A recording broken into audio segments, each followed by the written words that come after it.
नमस्कार दोस्तों, मैं के आपके सामने फिर हाजिर हुआ हूँ श्रीमद् भागवत गीता की सीरीज का आज का वीडियो आपके सामने प्रस्तुत करने के लिए।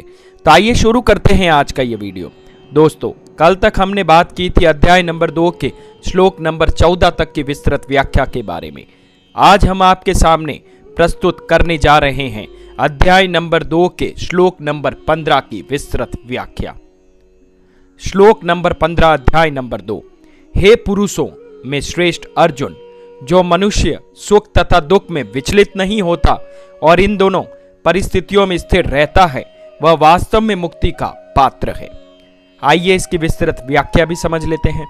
पिछले श्लोक में श्री कृष्ण ने यह वर्णन किया था कि सुख और दुख की अनुभूति चिरस्थायी नहीं होती।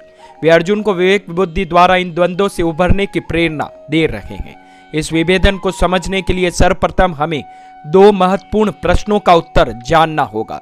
हम सुख क्यों चाहते हैं और भौतिक सुखों से हमें संतुष्टि प्राप्त क्यों नहीं होती? प्रथम प्रश्न का उत्तर अत्यंत सरल है। भगवान अनंत सुखों के महासागर है और हम आत्माएं उनका अणुअंश है, जिसका मुख्य अर्थ यह है कि हम उस अनंत सुख सागर के अणुअंश हैं। स्वामी विवेकानंद लोगों को हे सच्चिदानंद भगवान के पुत्रों कहकर संबोधित करते थे।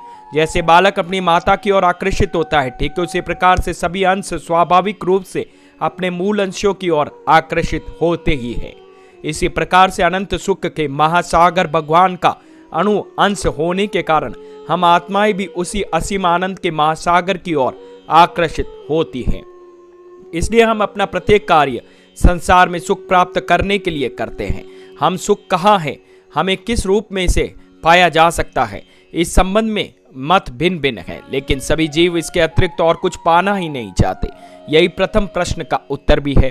दूसरे प्रश्न का अर्थ समझे। परमात्मा का अणु अंश होने के कारण आत्मा स्वभाव भगवान के समान दिव्य है, इसलिए आत्मा भी दिव्य सुख चाहती है। ऐसे अलौकिक सुख की तीन विशेषताएं निम्नांकित है।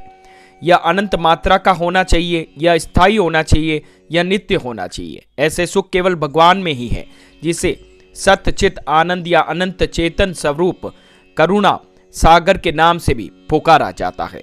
इंद्रियों के विषय में संपर्क से हमें जो सुख प्राप्त होता है वह इन सुखों के विपरीत है तथा यह अस्थायी सीमित मात्रा का और जड़वत होता है।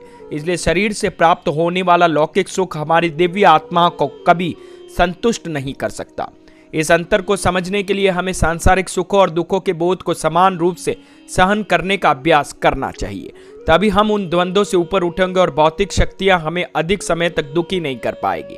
ऐसे सुख केवल भगवान में ही है, जिसे सच्चित आनंद या अनंत चेतन स्वरूप करुणा सागर के नाम से भी पुकारा जाता है।